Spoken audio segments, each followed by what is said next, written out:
So the first question I have for you, how do you define Gen Z? And what are the defining characteristics of that generation? So let me start with first sort of the generational definition. If you talk to anthropologists and sociologists, they usually define generations as 20-year tranches of time that share either a common time in history or common traits and behaviors.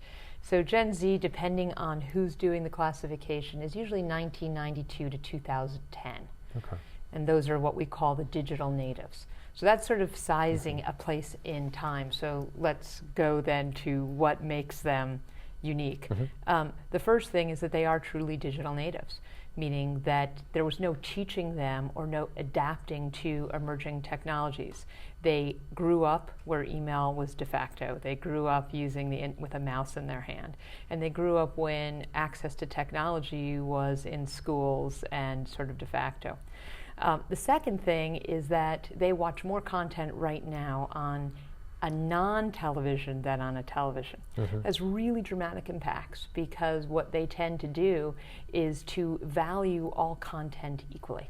So they'll watch Family Guy or The Office right next to Scary Car. And it's not because they think they're both exactly the same, but rather because they're curators. They're doing for video what their older brothers and sisters in Gen Y did for music. So they're curating all kinds of consumed content in an iPod-like fashion. And then the third, just the third piece that I find really amazing about them is that they are curators. They not only curate their content, but they're now curating their brands. So gone are the badge brand days when the teenagers and college kids actually dress head to toe in something. They're taking an iPod approach now to their clothing as well. Interesting. So this generation, does it curate by default? It's less of a learned behavior and it's just sort of a native behavior? It's both. It's a native behavior, but I always go back to the Clue Train Manifesto, where it was that great moment that one day the internet was going to make discovery and true information from supplier to consumer possible.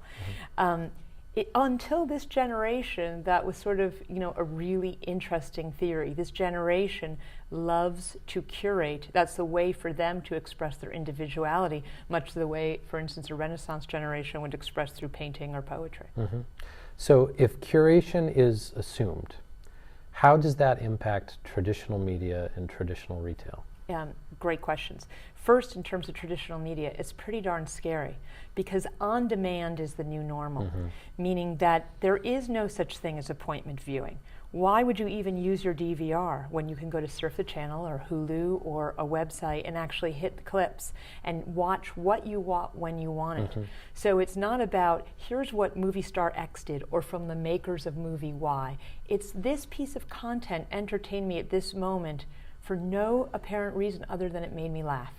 And then the curator, meaning the end user, meaning the Gen Z, becomes the powerful marketer of that message.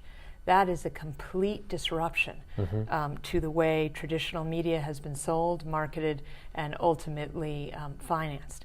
On the brand side, my most recent gig before being CEO of Lockers, I was CMO of American Eagle Outfitters, and those badge brands like Abercrombie and American Eagle, and they were all built on the notion, on a Gen Y notion, that you would look down that high school hallway and the sexy girls would be wearing Abercrombie and the preps would be wearing American Eagle or the goths would be wearing Hot Topic.